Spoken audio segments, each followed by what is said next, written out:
Bom dia a todos, bem-vindos à nossa quarta aula, dessa vez virtual.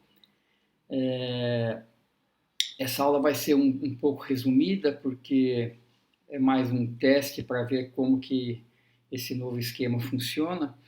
Eu vou colocar não só esse vídeo na página, como vocês já abaixaram nesse momento, mas também os slides vão estar disponíveis lá. Então, essa aula é a parte final de teoria da relatividade. Eu vou falar um pouquinho sobre, rever um pouquinho do conceito de quadro e vetor momento, do quadro e vetor posição, vou definir o quadro e vetor momento, força e energia. E como aplicações, nós vamos fazer duas aplicações bastante simples, mas interessantes, que são o efeito Doppler relativístico e o paradoxo dos gêmeos. Muito bem, então vamos lembrar das transformações de Lorentz que nós deduzimos nas aulas passadas, fazendo uma série de hipóteses sobre a homogeneidade e isotropia do espaço e a uniformidade do tempo, né? Somando a isso o fato experimental de que a velocidade da luz é constante em todos os sistemas inerciais de referência. Então, nosso setup básico é sempre um referencial inercial 1 e um referencial 2 que se desloca com velocidade constante v em relação a 1, de tal forma que as suas origens coincidam em t igual a zero e que os eixos sejam paralelos. Então, qual que é o significado das transformações de Lorentz? Se um evento acontece no ponto x1, y1, z1 e no instante t1 no referencial 1, esse mesmo evento será observado no referencial 2 com essas novas coordenadas x2, y2, z2 no instante t2 e a parte ortogonal à velocidade, nas coordenadas y e z são triviais, elas não se alteram, mas tanto a coordenada y se altera, tanto pelo fato dos referenciais estarem em movimento, quanto pela correção relativística, que é esse gama na frente da equação, quanto o tempo também se altera. Então, o instante de tempo onde o evento é observado é diferente nos dois referenciais. Então, nós vamos usar o tempo todo essa notação gama, né? O gama é o fator relativístico importante, ele é 1 sobre a raiz quadrada de 1 menos V2 sobre C2, e V sobre C, em geral, a gente chama de beta. Né? E muitas vezes é mais simples usar unidades onde a velocidade da luz é 1, ou seja, a gente mede velocidades em unidades da velocidade da luz. Aí o beta é o próprio V. Né? A gente faz, eu vou comentar um pouquinho mais sobre isso daqui a pouco. Muito bem.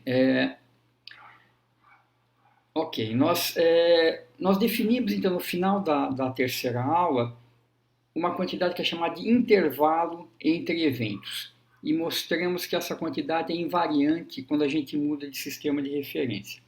Então, por exemplo, no sistema inercial 1, se eu tenho um evento A que ocorre nas coordenadas x, y, a, z, a, t, a, e um evento B, né, nas suas coordenadas B, então o intervalo entre esses dois eventos ele é definido como, né, eu estou definindo o intervalo ao quadrado, que é mais fácil, então esse intervalo ao quadrado é a distância espacial ao quadrado entre eles, né, xb menos x ao quadrado, etc., menos C2 TB menos T ao quadrado. Então, é a distância espacial ao quadrado menos CT ao quadrado.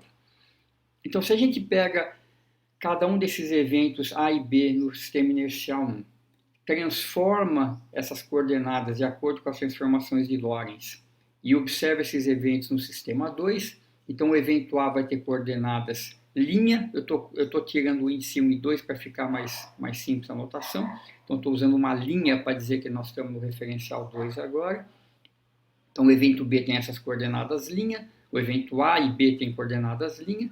Se você calcula então o intervalo ao quadrado que um observador no sistema 2 mede, ele é dado por essa expressão abaixo, ele dá a mesma coisa, então se a gente substitui as transformações de Lorentz aqui, ele dá a mesma coisa que a gente observava, o mesmo valor numérico que um observador no sistema 1 encontra.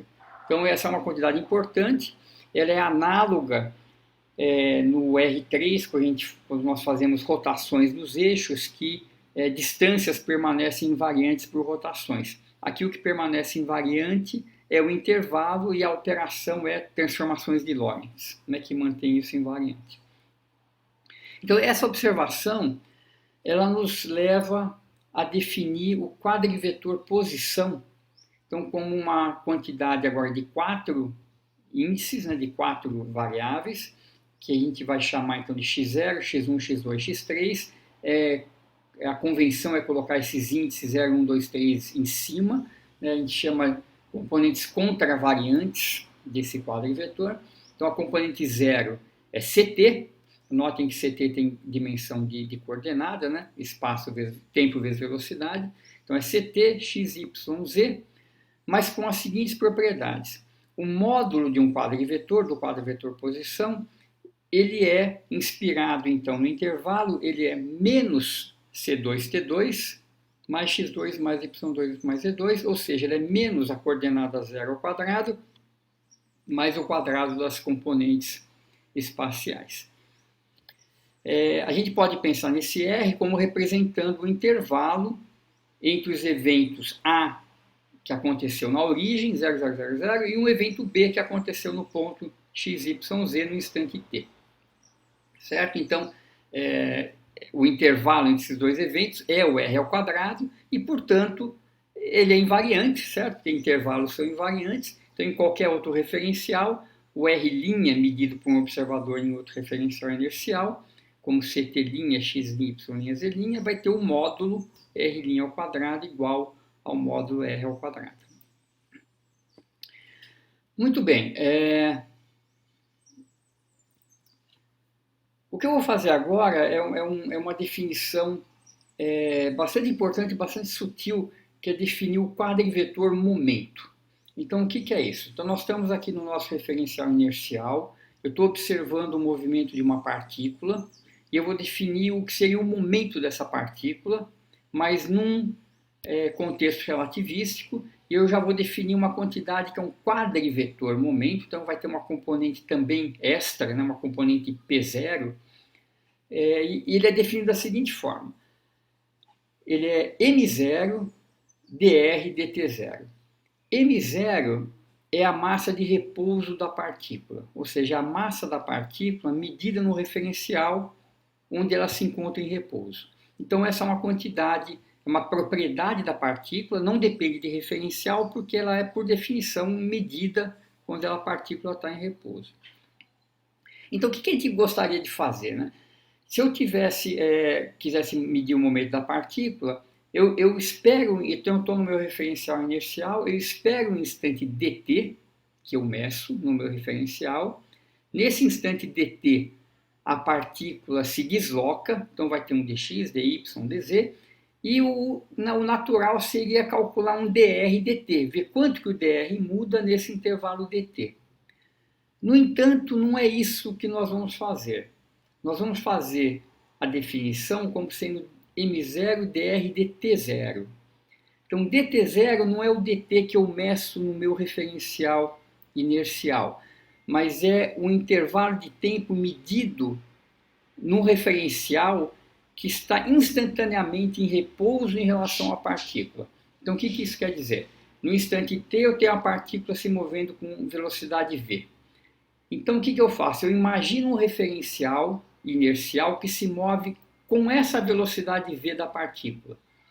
Então, nesse referencial, pelo menos naquele instante de tempo, ele está em repouso em relação à partícula.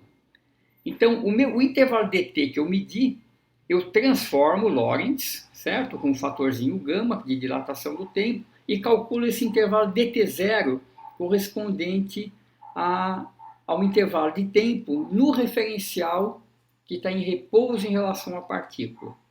E eu defino P como m0 dr dt0. Então, por que essa definição mais complicada, né? É porque dt0, novamente, como é um intervalo de tempo medido no referencial da partícula, ele independe do meu referencial. Para qualquer referencial que eu queira fazer esse cálculo, eu tenho que pegar um dt0 no referencial da partícula e transformar ele com a dilatação do tempo para o referencial onde eu estaria observando a partícula. Então, M0 e DT0 passam a ser quantidades invariantes por mudança de referencial, porque elas são definidas num referencial particular, que é o referencial que está em repouso em relação à partícula naquele momento. Então, qual que é a vantagem disso? Como R é um quadrivetor e as operações que eu estou fazendo para definir o P só envolvem coisas invariantes, o M0 e o DT0, o P vai ser automaticamente um quadrivetor também. É como se eu tivesse um vetor no R3, eu multiplico isso por uma constante, isso também é um vetor no R3. Então o espírito aqui é o mesmo. Então M0 e DT0 são independentes de referencial e, portanto, o P vai se transformar por Lorentz como R. São as componentes de R multiplicadas por essas constantes que nós definimos. Muito bem, vamos olhar então com detalhe quem são essas componentes do quadrivetor momento. Então a componente 0, o que a gente vai fazer? Eu vou pegar M0 de DT0 da componente 0 de R, que é CT, certo? Então P0, M0, DDT0 de CT, o C é constante, sai da derivada, eu fico com DT, DT0, que é gama, certo? O DT, DT0, se nós olharmos rapidamente aqui nas transformações de Lorentz novamente, né? DT2, DT1 é o gama, certo? Então DT, DT0 é sempre o fator gama. Então aqui eu posso pensar que o referencial 2 está se movendo junto com a partícula e eu estou observando no referencial 1, certo? Então DT, DT0 é gama. E as componentes espaciais é a mesma coisa, eu faço M0, DDT0 das componentes espaciais do momento, que são as coordenadas, né? x1, x2, x3, que é x, y, z. Então, uso regra da cadeia aqui novamente.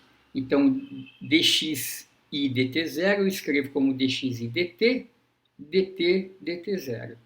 dt, dt0 é gama novamente. E dx e dt é a velocidade que eu meço no referencial, então, onde eu estou observando a partícula. Então, vocês vejam que a componente espacial do momento é essencialmente massa vezes velocidade, que é a definição de momento usual.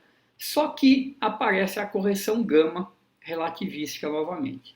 Então, nós vamos definir como as componentes espaciais do momento, o vetorzinho P, mv, mas corrigido com gama, certo?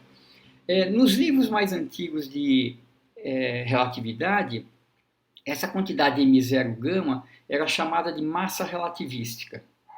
Mas essa terminologia não é mais usada hoje em dia, porque quando a gente fala massa da partícula, é sempre massa de repouso. Então, esse zero que eu estou colocando no m0, muitos livros nem colocam. Colocam simplesmente m, com a convenção de que m é sempre massa de repouso, a massa medida no referencial onde a partícula está parada.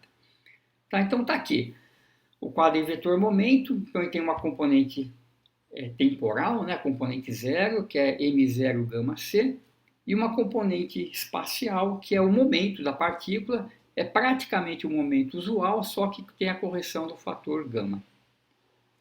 E fica como exercício para vocês calcularem o quadrado desse vetor momento, ou seja, vocês têm que fazer m0 ao quadrado, gama ao quadrado, c ao quadrado, menos o pzinho ao quadrado, menos m0 ao quadrado, gama ao quadrado, c2, mais o pzinho ao quadrado. Né? A componente temporal ganha um sinal de menos e você soma as componentes espaciais. Se vocês fizerem essa conta, vocês vão ver que ocorre uma série de cancelamentos e o quadrado do momento fica constante e o valor dessa constante é menos m0c ao quadrado, mostrando que de fato é uma quantidade invariante, certo? Que é a propriedade de um quadrivetor. M0 é massa de repouso, se é a velocidade da luz, isso não varia quando a gente muda de referencial. Então, essa definição ela é bastante sutil, né? Porque tem essa questão de nós temos que definir um referencial. Se vê essa partícula que nós estamos falando, ela pode estar acelerada, ela pode ter um movimento complicado. Mas a cada instante de tempo, ela tem uma certa velocidade. Nós imaginamos o referencial inercial que se move com aquela velocidade naquele instante de tempo. Então, ele está sempre junto com a partícula, em repouso em relação à partícula. Considera um intervalo de tempo dt0 nesse referencial e faz aquele cálculo m0 dr dt0. Muito bem, apesar de sutil, essa é uma quantidade importante que vai nos permitir falar sobre energia, que é nosso próximo tópico. Eu vou, nesse momento, interromper o vídeo. Eu vou dividir o vídeo em 3 partes para não ficar um arquivo muito grande. Então, na parte 2, eu vou partir daqui e vou falar sobre energia.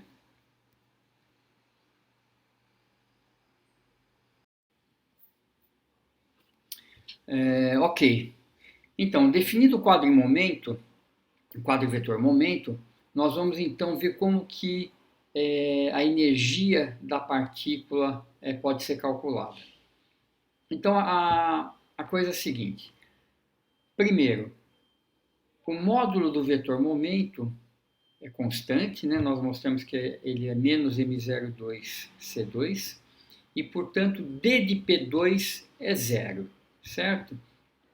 Então, aqui o P ao quadrado, eu estou colocando aqui uma flechinha em cima do quadro vetor, só para explicitar o seu caráter vetorial. Então, d de P2, que é zero, eu posso escrever como d de P escalar P, que é 2 vezes P escalar dP, certo? É regra da cadeia. Isso é zero. Muito bem. Agora, o quadro vetor momento, por sua vez, ele é m0 dr dt0. Então, se P escalar dP é zero, ou seja, se o quadro vetor momento é ortogonal ao dP, e o P é proporcional ao dr, certo? Se eu substituir P por m dr dt0, eu vejo que dr dt0 escalar dP é zero. Como dt0 é um escalar, o dr escalar dP é zero, certo? Ou seja, o momento P é paralelo ao vetor dr. Então, se P escalar dP é zero, dr escalar dP também é zero. Então, vamos fazer esse cálculo usando explicitamente as componentes do quadro vetor R e do quadro vetor P, lembrando que a nossa métrica é sempre colocando o sinal de menos a componente espacial, certo? Então, o que é um dr? O R é ct xyz. Então, um dr é um c dt, e as componentes espaciais são dr, dx, dy, dz. Eu vou fazer isso escalar o momento. Então, dp. Então, lembra que o P, a componente zero do P, é Cm0 gama, certo? Vamos voltar aqui para as componentes do P. Então, a única coisa, como M0 é constante, C é constante, a única coisa que varia é o gama, porque a velocidade da partícula varia, certo? Então, a gente pode escrever essa componente do P como Cm0 de gama, e as componentes espaciais é um dp, dpx, dpy, dpz. Então, o produto escalar desses 2 quadrivetores é menos as componentes espaciais, então vai ficar cdt vezes cm0 de gama, entra com sinal de menos, então vai ficar menos m0 c quadrado de gama dt. E as componentes espaciais a gente soma, então mais dr escalar dp. E tudo isso é zero, certo?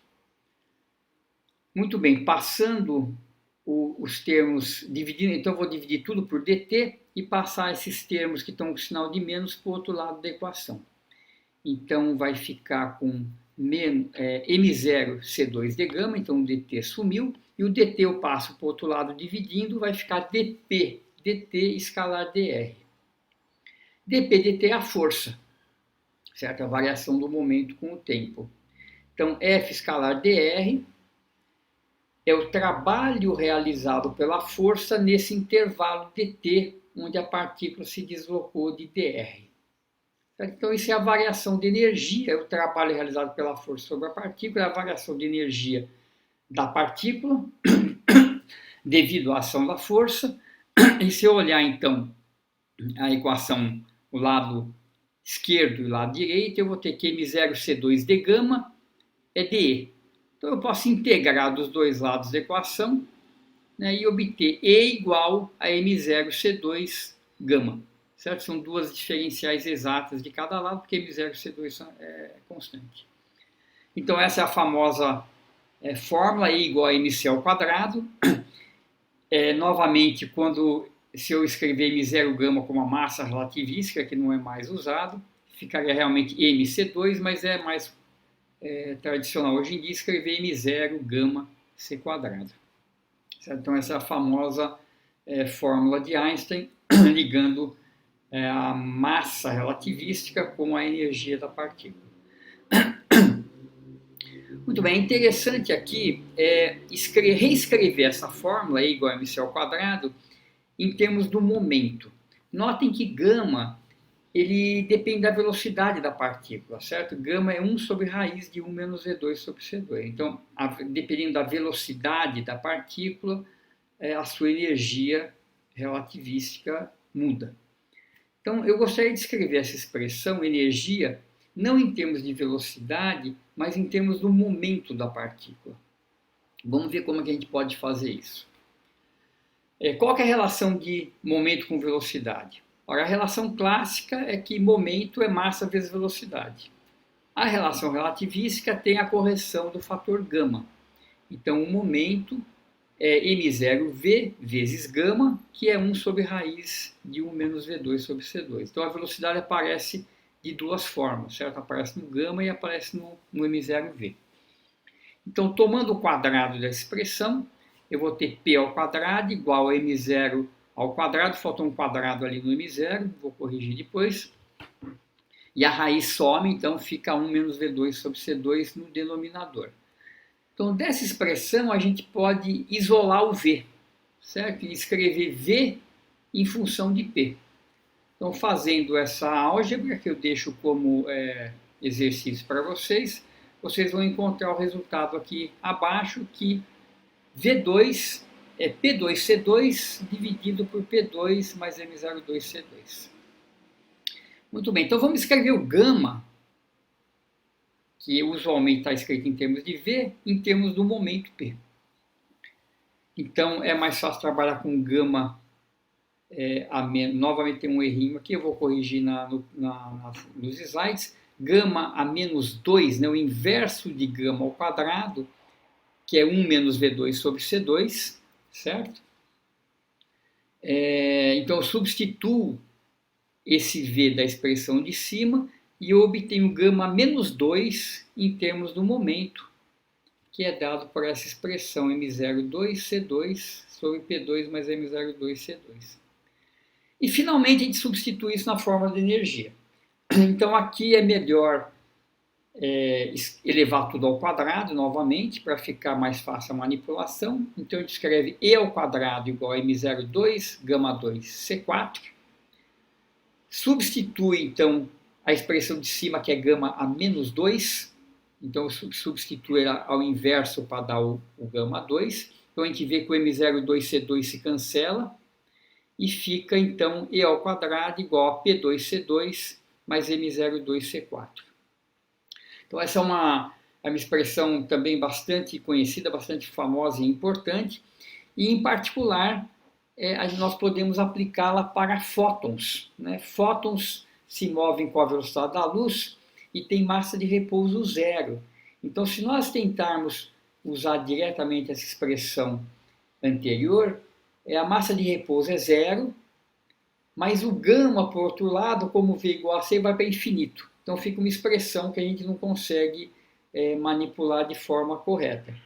No entanto, nesse formato, essas ambiguidades desaparecem, a gente pode fazer M0 igual a zero, e por fóton a gente vai obter que E igual a PC, que também é outra relação bastante importante da óptica. certo? Então, isso conclui mais ou menos o que eu gostaria de mostrar para vocês em termos de relatividade. Eu sei que é pouco, é um tanto quanto resumido. Vocês vão ter que trabalhar um pouco nessa aula, porque não dá para fazer as manipulações aqui explicitamente para vocês, mas eu acredito que vocês conseguem fazer isso sem muito problema. Uma coisa importante que eu gostaria de chamar a atenção é que a força, né, em relatividade, a gente pode usar essa expressão F igual a dp dt. Então, notem que o P é m0, v, gama. Então, o gama envolve a velocidade, que também depende do tempo. Então, quando a gente for fazer esse dp dt, tem que tomar cuidado para derivar o gama também, porque ali tem a velocidade. É possível definir um quadrivetor força, onde as componentes espaciais vão ser essencialmente esse F que nós estamos vendo aqui, mas isso está um pouco além do escopo dessa introdução, então eu não vou não vou me aprofundar muito mais nisso daqui. Uma coisa importante que vocês podem fazer como exercício dado que o quadrivetor momento, né, é um quadrivetor e se transforma como o quadrivetor posição, vocês podem então obter as transformações de Lorentz para energia e momento. Né? Notem que a componente zero do quadrivetor é quase energia. Né? Energia é m0 gama c quadrado. Então, essa componente zero do momento, eu multiplico e divido por um c, ela é E sobre C. Então, a componente temporal do quadrimomento é energia em unidades de C, e a componente espacial é o momento. Muito bem. Eu só queria, antes de terminar, mostrar rapidamente dois detalhes do cálculo do quadrivetor momento, que vocês podem talvez ter alguma dificuldade. Eu falei que nessa dedução que dt0 é gama, né, é o fator de dilatação do tempo. Vamos olhar isso aqui com um pouquinho mais de cuidado, porque tem uma sutileza aqui. Então, veja só, o que eu estou chamando de dt é o tempo medido no meu referencial em que eu observo a partícula. O dt0 é um referencial que se move junto com a partícula com velocidade v. Então, em termos da nossa notação padrão, o referencial 1 é o referencial de observação e o referencial 2 é aquele que está se movendo junto com a partícula com velocidade v, certo? Então, v é a velocidade com que eu observo a partícula e 2 é o referencial que está se movendo exatamente com essa velocidade. E notem que a velocidade no referencial da partícula no referencial 2 é zero, por definição, ele está indo junto com a partícula. Então, essa expressão aqui, da transformação de Lorentz, eu vou inverter, em vez de escrever T2 como gama T1 menos E sobre C2x1, eu vou escrever T1 como gama T2 mais V sobre C x2. Né? Lembre que para inverter do sistema 1 por 2 é só trocar o sinal da velocidade. Então, eu vou reescrever essa expressão aqui. Então, T1, escrito em termos de T2. Então, T1 é o meu tempo T. T2 é o tempo T0, que está indo junto com a partícula. Então, dt0 é dt1, dt2. Então, dt1, dt2 é gama. Então, dt2, dt2, que é 1. E aparece dx2, dt2, que eu tenho que derivar também. Certo? Então, isso fica gama vezes 1 mais V sobre C2, V2, mas V2 é zero, porque V2 é a velocidade da partícula no sistema 2, que é zero por definição, porque ele está em repouso em relação à partícula.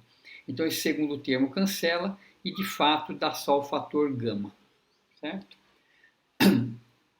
A outra coisa é o cálculo do módulo do vetor momento. Eu vou fazer aqui para vocês, para mostrar que dá aquele valor constante. Então, P ao quadrado. Então, eu vou fazer o quadrado da componente 0, M0, 2, gama 2, C2, ainda com sinal de menos, mais desculpa, ficou um sinal de menos errado ali novamente, eu vou corrigir, mais M2, gama 2, V2, que são as componentes do momento ao quadrado, certo? M0, gama V. Então, eu coloco em evidência o primeiro fator, M0, gama 2, C2, isso multiplica 1 menos V2 sobre C2. 1 menos V2 sobre C2 é o inverso de gama ao quadrado. Então, isso cancela o gama ao quadrado e fica só menos M02C2, certo? Então, esses errinhos de digitação eu vou corrigir nos slides, os slides vão estar já corretos. Eu vou novamente interromper o vídeo aqui e vou, na última parte, fazer as duas aplicações que eu falei para vocês, que é o efeito Doppler e o paradoxo dos gêmeos. Muito bem.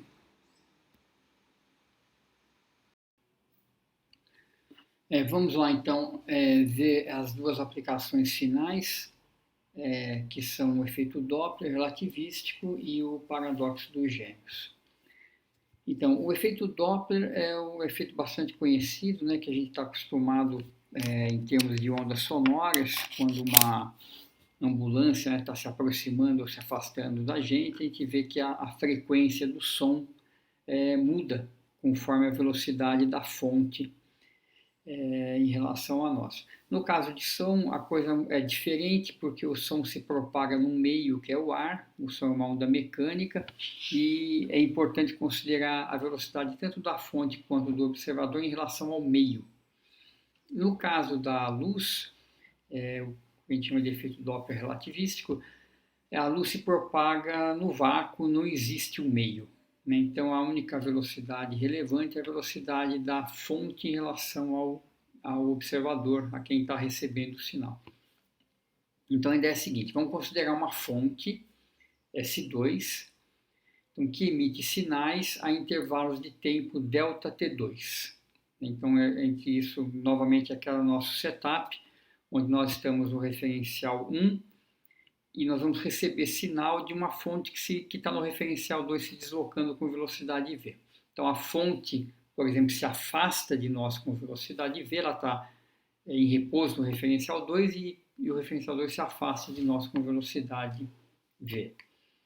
Então, o que eu quero calcular aqui é qual que é o intervalo de tempo entre chegada de sinais que nós vamos receber aqui no referencial 1, dado que o intervalo entre sinais do referencial 2 é ΔT2.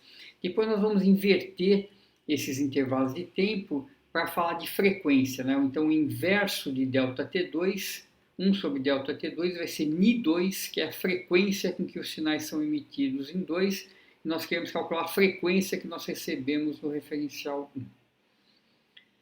Então, muito bem, existem dois efeitos importantes que nós temos que levar em consideração para calcular o ΔT1. Então, o primeiro é o seguinte. Então imagina que é emitido um sinal da fonte, que está no referencial 2. Esse sinal viaja a uma distância L1 até nos atingir. O segundo sinal emitido pela fonte, ele vai viajar uma distância maior, porque a fonte nesse tempo se afastou, certo? Então, qual que é o intervalo, qual que é a distância que o segundo sinal viaja até nos atingir?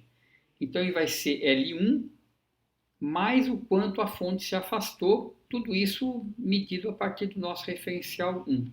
Então, L1 mais V1 ΔT1. Certo? Então, essa é a distância que o segundo sinal viaja. E esse é um efeito, vamos dizer assim, clássico, né? O fato da fonte estar se afastando, o sinal tem que percorrer uma distância maior. O segundo efeito é a dilatação do tempo. A gente sabe que um intervalo de tempo ΔT1 medido, né, dado o intervalo ΔT2 no referencial 2, o intervalo de tempo que nós vamos medir aqui sofre a dilatação do tempo, então ele vai ser gama ΔT2. Então tem uma correção relativística ao tempo, além do fato de que os sinais percorrem distâncias maiores porque eles são emitidos quando a fonte já se deslocou. Então, eu vou chamar de ΔP1 o intervalo entre as chegadas dos sinais na origem, então, do referencial 1, onde nós estamos observando isso.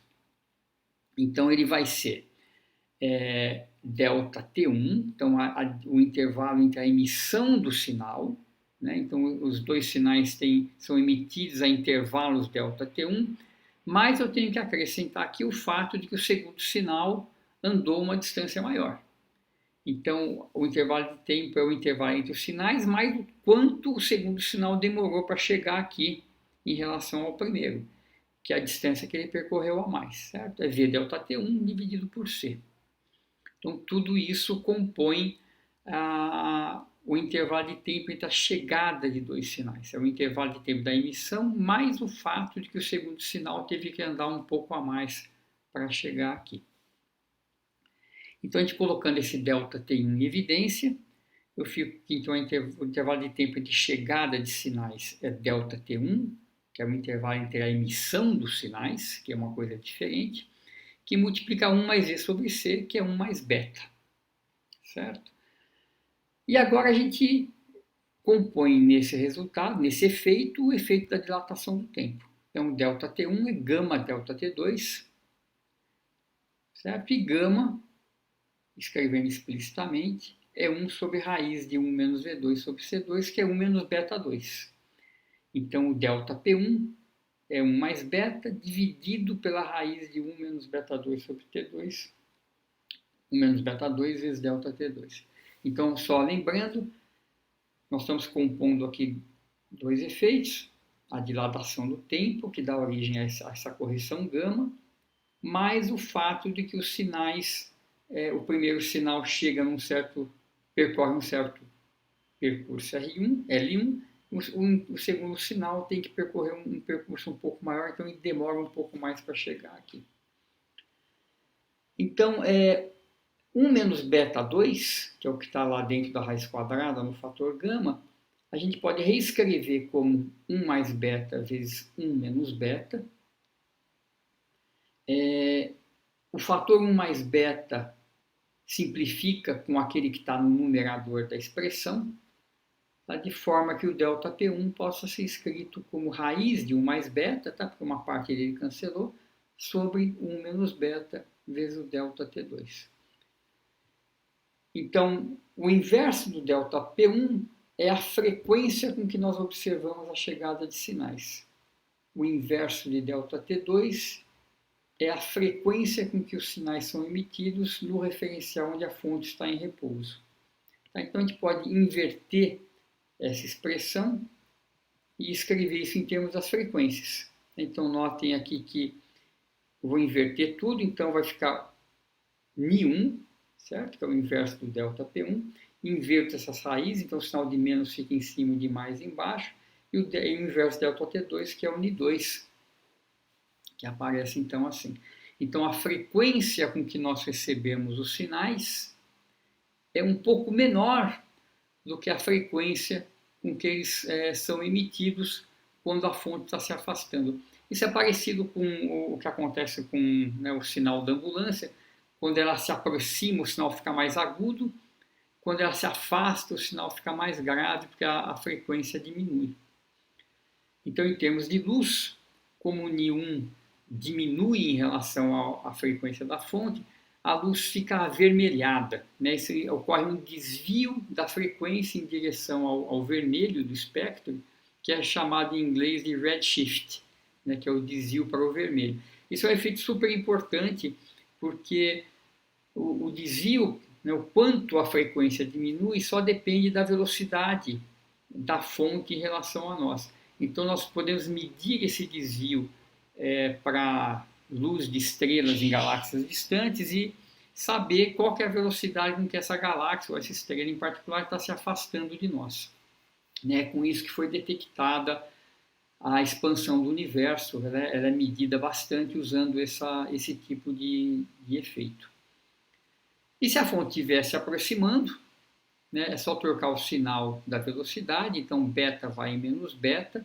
Agora a frequência que nós medimos é maior do que a frequência da fonte em repouso, e a luz fica azulada, então esse é o blue shift. que é então o desvio para o azul. Então isso é um efeito bastante importante, bastante fundamental em astronomia e principalmente para detectar expansão, aceleração do universo, etc.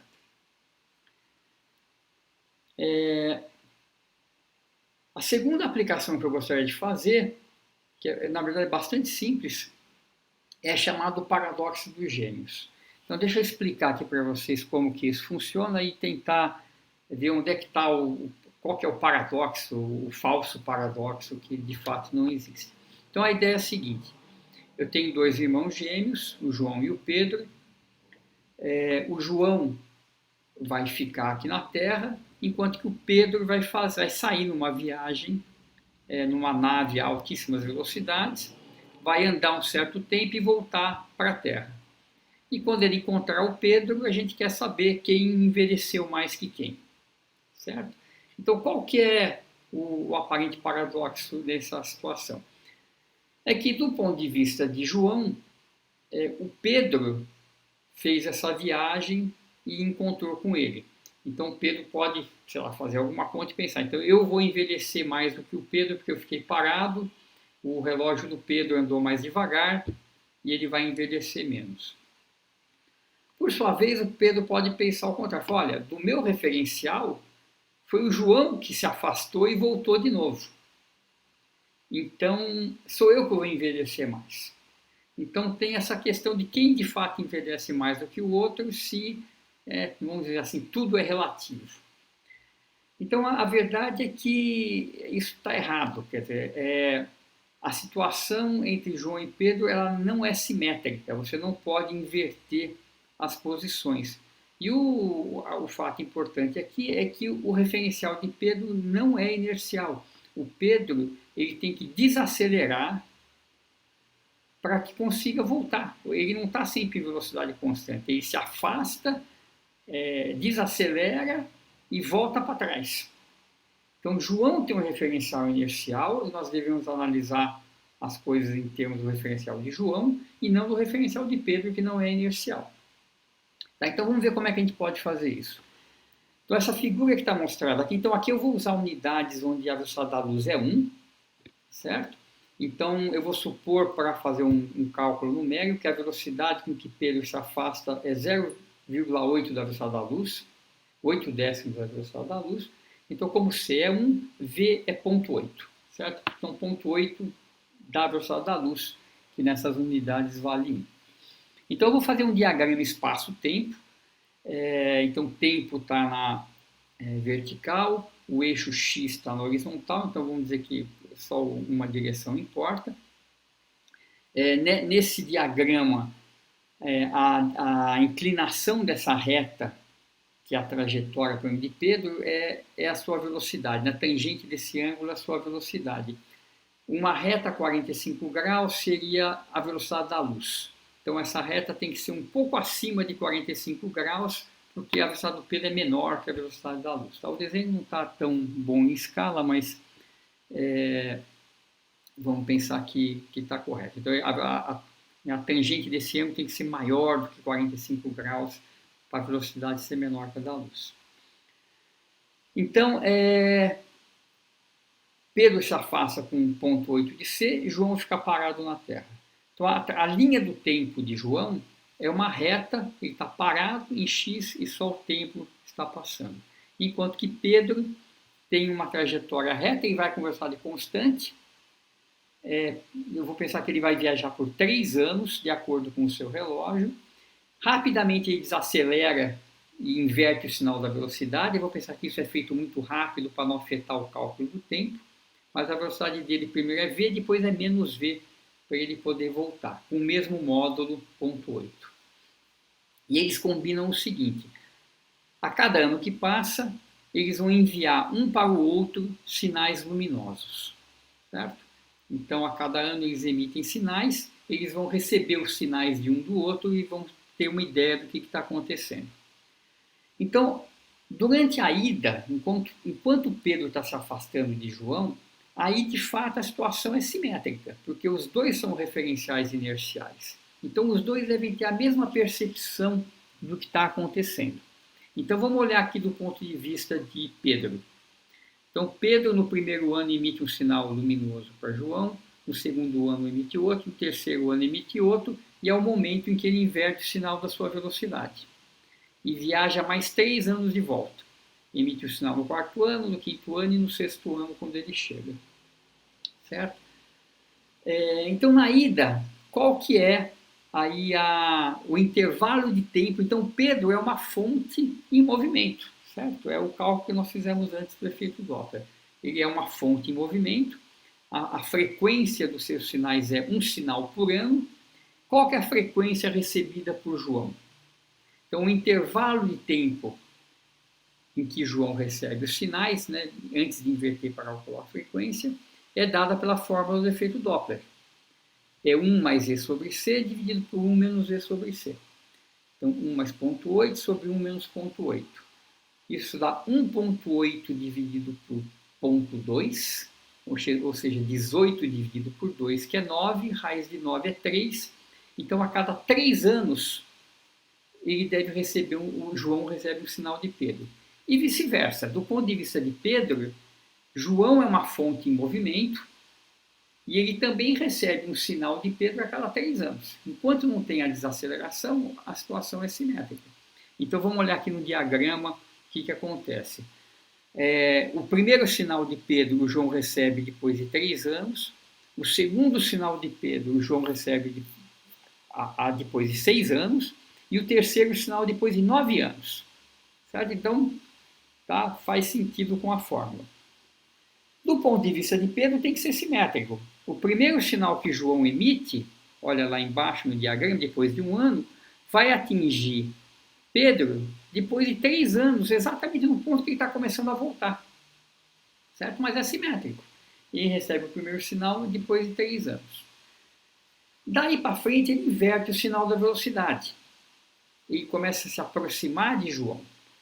Então, a fonte, quando se aproxima, né, troca o sinal da velocidade, e aí eu tenho que calcular de novo, então, na volta, qual que é o ΔP. Então, agora vai ser 1 menos 0,8 sobre 1 mais 0,8 raiz quadrada. Então, dá 0,2 dividido por 1,8, ou 2 dividido por 18, que é 1/9, isso dá 1/3. Então, 1/3 de ano são 4 meses, certo? Então, vamos ver se isso funciona. Então, na volta, ele sabe que ele está se aproximando de João, então João é uma fonte em aproximação, ele vai receber um sinal a cada 4 meses. Então, o segundo sinal de João vem rapidinho, o terceiro e o quarto. Então, depois de 1 ano, ele recebe 3 sinais de João. Então, no seu quarto ano de viagem, ele recebe os sinais 2, 3 e 4. No quinto ano de viagem, ele recebe os 5, 6, 7. 1, 2, 3, 4, 5, 6, 7. E no último ano, 8, 9 e 10. Certo? A cada 3 meses ele recebe o sinal. E João, que já recebeu os 3 sinais que Pedro enviou até o 9º ano, na volta ele recebe um sinal a cada 3 meses, a cada 4 meses, então ele recebe no último ano os 3 últimos sinais de Pedro, até que o momento que eles se encontram. Tá? Então, de fato, quem envelhece mais é o João, que ficou parado. Para o João passaram-se 10 anos, então ele recebeu um sinal de Pedro a cada 3 anos, e depois, no último ano, 3 sinais a cada 4 meses. Enquanto que Pedro recebe só um sinal de João durante a ida e 9 sinais durante a volta. Então, para Pedro se passaram 6 anos e para João se passou 10 anos. Certo? Então, essa é a interpretação correta dessa situação, e a gente tem que fazê-la do ponto de vista de João, que está no referencial inercial. Muito bem, então isso conclui a nossa aula de relatividade. Vocês vão ter aulas de exercício depois com a Joyce, e qualquer coisa também vocês podem me mandar algum e-mail, a gente pode conversar mais sobre isso depois. Um bom dia a todos.